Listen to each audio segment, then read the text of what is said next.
Bonjour et bienvenue pour ce nouveau tuto pour le CFC en direct de mon garage où il fait très froid et où les journées en extérieur ressemblent à une annexe de Silent Hill. Ah, sauvez-moi! Exceptionnellement, pour cette session tuto pour le CFC, 2 membres ne seront pas présents, ne présenteront pas de tuto. Marie de la chaîne Creative Addict qui est actuellement au Canada, donc très loin de son atelier bien sûr, et Créa Stella qui est en pleine session révision pour ses études. Bonne chance à elle d'ailleurs. Il manque aussi Camille de Blue Corporation qui a quelques ennuis techniques ce mois-ci. Le mois de novembre n'a réussi à personne apparemment.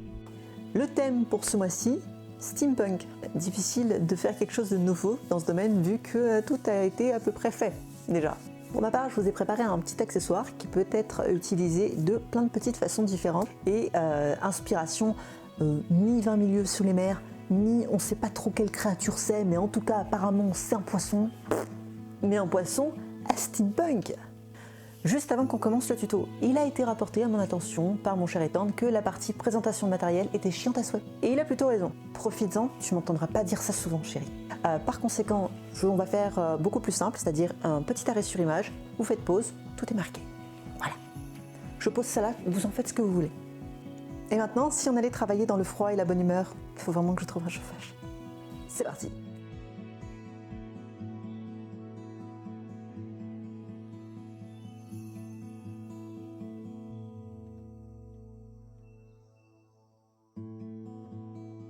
La première phase du tuto, c'est essentiellement le croquis. Ça va être assez important cette étape parce que ça va nous permettre d'estimer la grandeur du projet. On est à peu près à 13 cm de longueur sur 7 cm de hauteur, ce qui est une taille plutôt honorable. Ne pas hésiter à changer les mensurations en fonction de ce qu'on désire. Moi, j'ai pas mal de cheveux et une assez grosse tête, donc voilà, c'était tout adapté. Comme tu peux le voir, le cercle n'est pas tout à fait au centre du projet, simplement parce que va y avoir l'avant du poisson, très logiquement, et l'arrière. Il faut de la place pour la queue. Et la queue va être plutôt importante parce qu'elle va être amovible en fait. Je n'hésite pas à utiliser tous les éléments dont je vais me servir plus tard pour constituer le projet. C'est-à-dire que là, je voulais faire l'œil, j'ai utilisé le cabochon pour faire le tracé autour. Pareil au niveau de l'emporte-pièce, c'est très utile, ça permet d'avoir des tracés très propres. Après, en soi, le projet, globalement, tu le fais comme tu as envie. Je veux dire, au niveau des formes, que ce soit au niveau des formes de la queue, au niveau des formes du poisson en général, n'hésite pas à laisser parler ton imagination. Si à la place du poisson, tu veux faire une pieuvre steampunk, fais-toi plaisir. Du coup, dans les grandes lignes, on a fini. Là, je vais me servir de mon papier et d'un dotting tool pour rapporter le tracé sur la pâte et m'aider pour la découpe.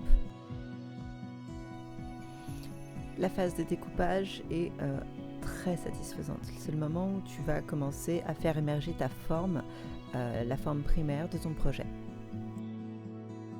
Ne surtout pas hésiter à vérifier à plusieurs reprises que le pic en bois soit toujours complètement intégré dans le projet, parce que c'est un petit peu autour de lui que ça va tourner.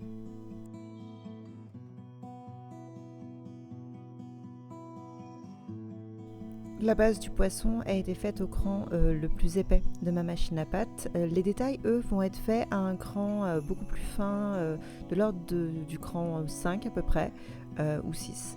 En tout cas, il faut que j'ai suffisamment d'épaisseur pour pouvoir tenir correctement mes éléments et quand même pas trop non plus pour que ma pièce soit pas trop épaisse à la fin, quoi. Avant de placer les rouages qui vont être dans l'œil du poisson, j'applique du pastel sec noir en fait pour que les détails des rouages ressortent davantage. Ensuite, je place les rouages avec ma petite pince à épiler et par-dessus, simplement, j'applique le cabochon. Si nécessaire, on peut mettre de la fimo liquide pour l'adhérence, mais en soi, étant donné que je vais rajouter également des détails un petit peu plus tard autour du cabochon, c'est pas forcément indispensable. Là, je commence à détailler mon poisson, j'utilise mes dotting tools, j'utilise également des aiguilles et je vais également utiliser un peigne que j'ai trouvé dans une animalerie. Ça va permettre d'avoir des trous espacés de façon très régulière et très propre. Le gabarit va servir tout au long de la réalisation, comme tu peux le voir, puisqu'on va s'en servir pour découper les petites pièces qu'on va ensuite rajouter sur les détails de notre projet.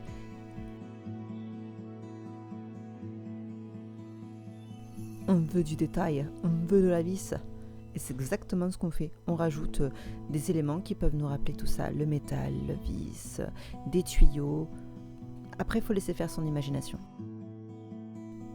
Ne pas hésiter aussi à griffer les parties en polymère que l'on veut être en métal.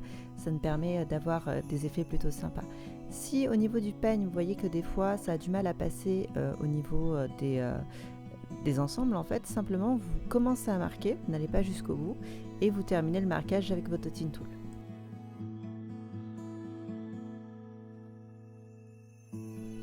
Le métal peut avoir pas mal d'apparences différentes. Il peut être endommagé, griffé, parfaitement lisse, il peut être martelé.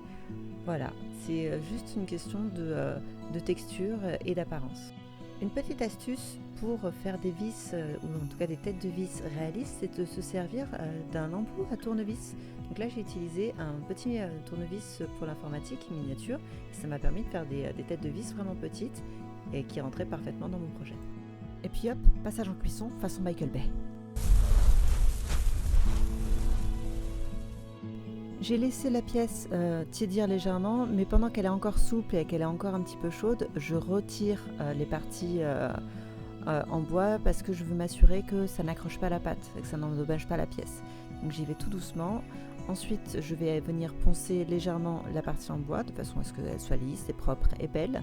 Et ensuite, peinture.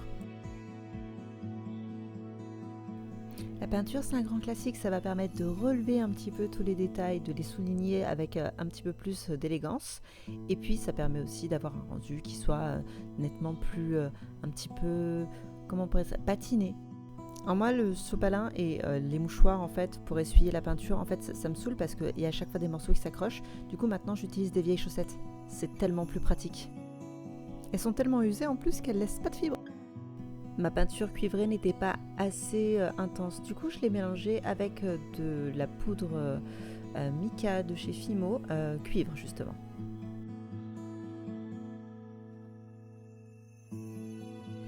Pour la semelle arrière, j'ai fait, je pense, il me semble un cran 5, quelque chose d'un petit peu plus fin pour pouvoir faire quelque chose, une définition plutôt jolie à l'arrière. Que je vais ensuite décorer comme à mon habitude avec une plaque de texture ou des tampons. Là, c'est vous qui voyez.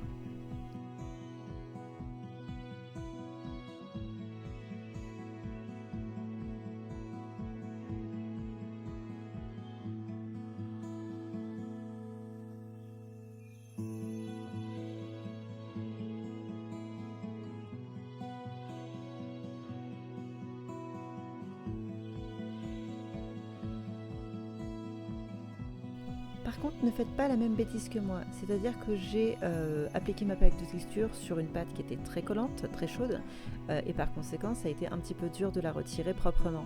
Il vaut mieux, à la rigueur, soit mettre un petit peu d'eau ou éventuellement quelque chose qui empêche l'adhérence, du talc éventuellement, ou alors, puisque j'allais appliquer ensuite un pigment doré, j'aurais dû d'abord mettre mon pigment doré et ensuite seulement appliquer la plaque de texture. Ça aurait été nettement plus propre.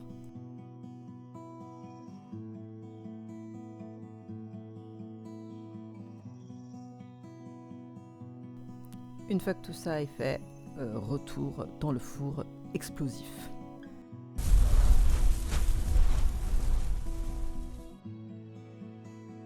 Et là, c'est vraiment hyper optionnel. J'ai juste rajouté un petit peu de peinture vert clair, vous voyez, pour en fait les effets bronze, cuivre un petit peu patiné. C'est vraiment plus qu'optionnel. J'utilise de la colle à bijoux pour fixer le petit pic en bois à l'intérieur de la queue. Et enfin, pour terminer, je vernis ma pièce. Le vernis, ça va me permettre non seulement de donner un aspect fini, joli à la pièce, mais ça va aussi relever un petit peu les détails, comme la peinture patinée vert clair, ou même la peinture cuivre en fait. Le pic doit pouvoir entrer sans trop de résistance dans la première partie du bijou, mais par contre résister un petit peu dans la seconde partie, ça va permettre de le garder en place beaucoup plus facilement. Et voilà. Alors, comme promis, ça peut être porté de plein de façons différentes. Par exemple, ça peut être porté. Hop là! C'est pas mal, hein? Et attends.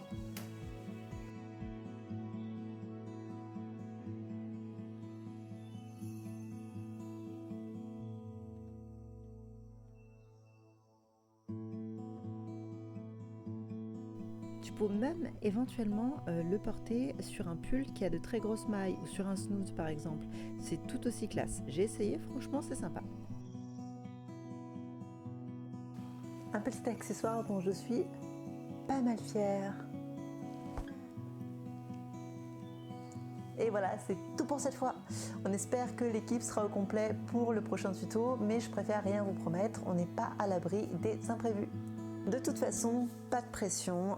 Le plus important, c'est que ça reste un plaisir pour vous comme pour nous. Du coup, je vous dis à bientôt. Passez de bonnes fêtes, parce que nous, on ne se verrait pas avant le mois de janvier. Au niveau des réseaux sociaux, il y a plein de liens dans la description. Tu peux également me retrouver sur Instagram où je suis un petit peu plus active. Je poste pas les masses, juste je discute et de temps en temps j'envoie des smileys à des gens pour leur dire oui, c'était drôle, c'était chouette, c'était bien. Et puis voilà, prenez des vitamines, c'est l'hiver, prenez soin de vous. À bientôt. Bye.